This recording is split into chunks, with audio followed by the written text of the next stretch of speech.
No início do século XX, o Brasil se via dividido entre o passado colonial e um futuro que ainda engatinhava. O Rio de Janeiro, então capital federal, era uma cidade que sonhava com o título de metrópole, mas que vivia sob a sombra de esgotos a céu aberto, casebres superlotados e doenças que graçavam sem piedade. Entre elas, a febre amarela era a mais temida. Seus sintomas cruéis, a rápida evolução e a taxa de mortalidade transformavam a doença em um fantasma silencioso, que rondava todos os lares, ricos e pobres. Era literalmente uma sentença de morte. Foi nesse ambiente hostil que surgiu a figura de Oswaldo Cruz, um homem que ousou prometer o impossível. Aos 30 anos, esse médico e cientista assumiu a chefia do Departamento Nacional de Saúde Pública com uma missão clara: erradicar a febre amarela da capital em 3 anos.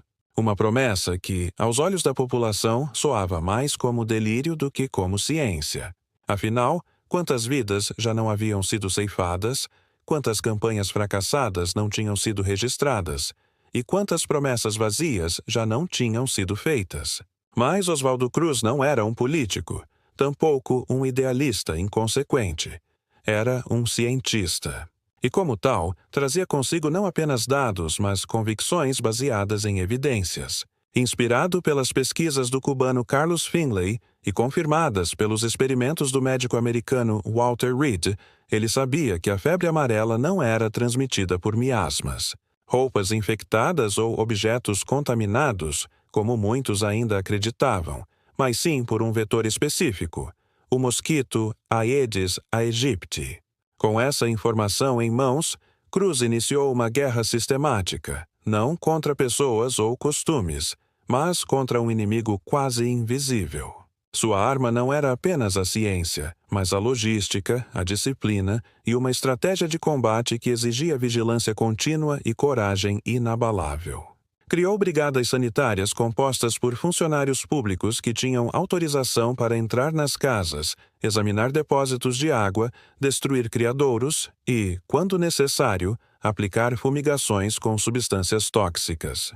As equipes usavam uniformes brancos, portavam bombas de pulverização e documentos oficiais que lhes davam poder quase militar. No entanto, a cidade não estava preparada para tamanha interferência. As pessoas, já desconfiadas do governo, passaram a enxergar os sanitaristas como invasores. Muitos acreditavam que a fumigação era tóxica para os humanos, que a vacinação transmitia doenças ou que os médicos estavam envolvidos em experimentos macabros. A histeria popular cresceu até explodir em 1904 na Revolta da Vacina. Uma rebelião violenta que paralisou a cidade, destruiu bondes, queimou edifícios públicos e custou vidas. A vacinação contra a varíola foi o estopim, mas o combustível era o ressentimento acumulado por anos de abandono e desinformação. Apesar da fúria popular, Cruz não recuou. Continuou sua campanha com precisão cirúrgica. Não se tratava apenas de uma questão médica, mas de uma transformação cultural e política. Pela primeira vez, o Estado brasileiro usava o conhecimento científico como ferramenta de controle social. E, pela primeira vez, enfrentava a resistência não apenas dos ignorantes, mas também de intelectuais, políticos e juristas que viam na medicina um instrumento de autoritarismo disfarçado. Mas a história, como sempre, é contada pelos resultados. E o resultado da campanha foi assombroso. Em 1907, a febre amarela foi considerada erradicada do Rio de Janeiro. O feito ganhou projeção internacional e Oswaldo Cruz foi laureado com uma medalha de ouro no Congresso Internacional de Higiene, realizado em Berlim. A cidade, antes assolada pela doença, passou a ser referência em saúde pública na América Latina.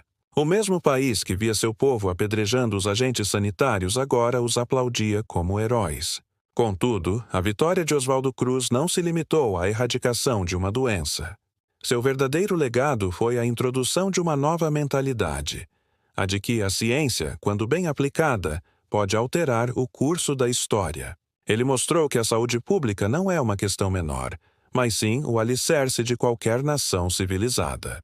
Demonstrou que o verdadeiro poder não reside na força bruta ou no carisma político, mas na capacidade de compreender e manipular as engrenagens invisíveis que governam a vida, como os vírus, os vetores e os ciclos biológicos. O mata-mosquitos, como foi apelidado pejorativamente, transformou-se no símbolo máximo da razão, triunfando sobre a superstição.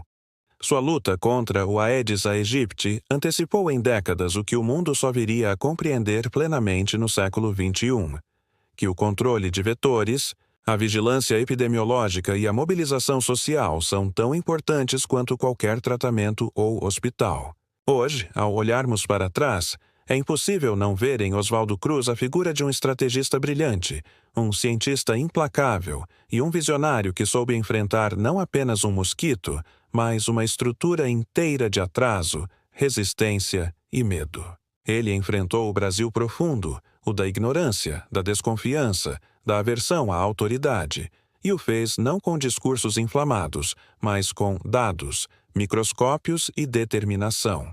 O legado de Cruz ecoa ainda nas instituições que fundou, como o Instituto Oswaldo Cruz e a Fundação Fiocruz, pilares da pesquisa científica e da saúde pública brasileira. Em tempos de novas epidemias e pandemias, sua história ressurge como um farol.